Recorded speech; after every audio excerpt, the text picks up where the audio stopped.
여러분 반갑습니다. 산불이 많이 확산이 되고 있는데 하나님께서 도와주셔서 비를 내려주셔서 이 산불을 막아주셨으면 하는 기도를 올려드립니다. 오늘은 너의 창조주를 기억하라 라는 제목으로 말씀을 드리겠습니다. 전도서 12장 1절 말씀에 너는 청년의 때에 너의 창조주를 기억하라. 곧 공고한 날이 이르기 전에 나는 아무 낙이 없다고 할 해들이 가깝기 전에. 참 부귀와 영화를 누렸던 솔로몬이 마지막 말년에 이 전도서를 쓰면서 이 전도서 마지막 장의 결론 부분을 우리에게 주고 있습니다. 뭐라고 그럽니까? 청년의 때에 창조주를 기억하라.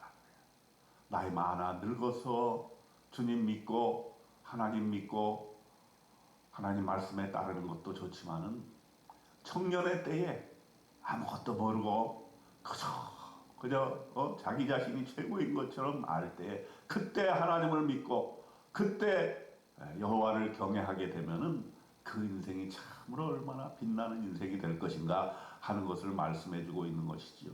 2절에 보세요. 해와 빛과 달과 별들이 어둡기 전에 비 뒤에 구름이 다시 일어나기 전에 그리하라 그랬습니다. 때가 온다는 거죠. 그때는 뭡니까? 늙을 때가 온다는 거예요. 나는 절대로 늙지 않을 것처럼 그렇게 사는 청년의 때가 있지 않았습니까? 그러나 공고한 날이 이르기 전에 나는 아무 낙이 없다고 할 해들이 가깝기 전에 여호와를 경외하라고 하는 것이죠. 나이가 들면 곤고해지는 거죠. 삶이 핍절해지고 또 아무 낙이 없다. 여러분 나이가 들면 재미있는 것이 많이 사라집니다. 이걸 해도 별로 재미없고 저걸 해도 별로 재미가 없고 또 호기심도 사라지고 이렇게 봄이 왔는데도 꽃을 봐도 감동이 없고 새가 지저귀는데도 감동이 없습니다. 시냇물이 흘러도 그 소리가 들리질 않습니다. 해와 달과 별들이 어두워지고 비 뒤에 구름이 다시 일어나는 그러한 시기가 있기 전에 여호와를 경외하라는 것이지요. 자, 그런 날들은 반드시 온다. 네가 아무리 시간을 막고 세월을 막는다 해도 그날은 반드시 온다는 것을 기억해야 됩니다. 3절에 뭐라고 말씀합니까? 그런 날에는 집을 지키는 자들이 떨 것이며 힘 있는 자들이 구부러질 것이며 맷돌질하는 자들이 적음으로 그칠 것이며 창들로 내다보는 자가 어두워질 것이라 그랬어요. 여러분 몸이 떨리게 됩니다. 파킨슨병이 아니더라도 우리 몸에 힘이 없고 우리의 몸이 손과 발이 떨리게 되는 것이죠. 그리고 등이 구부러지게 되지 않습니까? 맷돌질 하는 자들이 적어집니다. 힘이 빠지니까 일도 못하게 되는 것이죠. 그리고 창으로 내다보는 자가 어두워질 것입니다. 눈이 침침해지고 보이지를 않게 될 것입니다. 새의 소리로 말미암아 일어날 것이며 음악하는 자들은 다 쇠하여질 것이요 또 그러한 자들은 높은 곳을 두려워할 것이며 길에서는 놀랄 것이며 살구나무가 꽃이 필 것이며 메뚜기도 짐이 될 것이며 정욕도 그치리니 이는 사람이 자기의 영원한 집으로 돌아가고 조문객들이 거리로 왕래하게 됨이니라. 우리의 몸은 쇠하게 될 것입니다.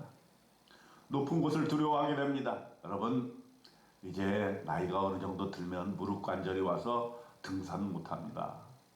의사가 절대 못하게 하자. 너무 무릎에 무리가 되게 됩니다.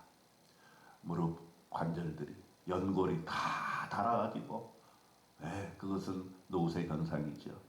높은 곳을 올라갈 수가 없고 머리에는 살구나무 꽃이 피어요. 하얗게 살구나무 꽃이 피게 돼요. 메뚜기도 짐이 된다 그랬어요. 메뚜기처럼 가벼운 곤충도 질 수가 없을 정도로 힘이 빠지게 되는 것이죠. 그토록 청년 시절에 정욕이 왕성했는데 그 정욕도 그치게 되는 것입니다. 사람이 영원히 자기의 영원한 집으로 돌아간다 그랬어요. 조문객들이 거리로 왕래하게 된다. 뭡니까?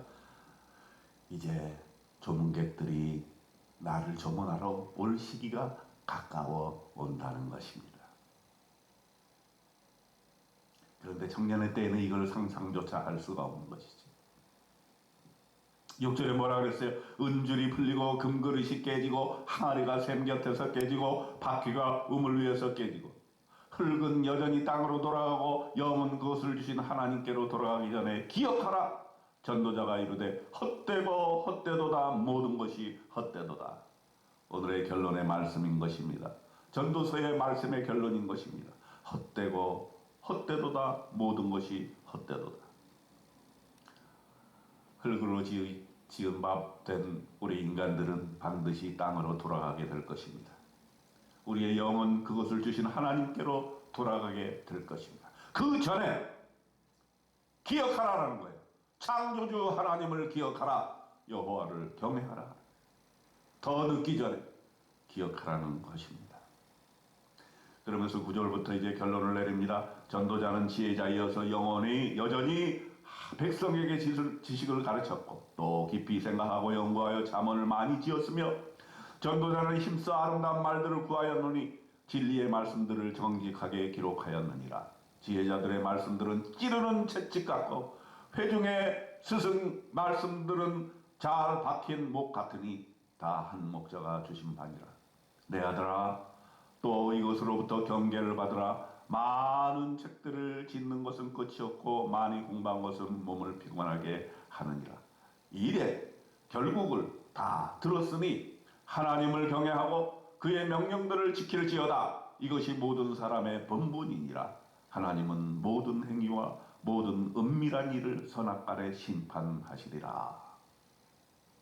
이렇게 전도서를 맺고 있습니다. 뭡니까? 우리가 이제 말씀을 들었으면 그 말씀에 따라서 각성하고 하나님을 경외하는 일을 게을리하지 말라는 것입니다. 모든 일들을 이제 다 들었으니 들은 것으로 그치지 말고 하나님을 경외하고 그 명령들을 지킬지어다. 말씀대로 살아야 된다는 것입니다. 하나님을 경외하고 말씀대로 사는 것은 인간의 마땅한 본분이다라고 하는 것입니다. 청년의 때에 아무 일이나 다 할 수 있겠지만 여러 가지 비전들을 성취할 수 있겠지만 결국은 하나님께서 그 모든 행위와 모든 인밀한 일들을 선악간에 심판하시겠다고 말씀하고 계십니다. 청년의 때에 아직 무릎이 굳건할 때에 아직 나의 생각이 치매가 오지 않을 때에 여호와를 경외하고 예배하고 하나님께 영광을 돌리는 하루하루 되는 정말 이 긴박한 종말의 시간에 끝이 오기 전에 조문객들이 다가오기 전에 마지막 남은 우리의 인생을 불살르시기를 주님의 이름으로 축원드립니다. 아멘.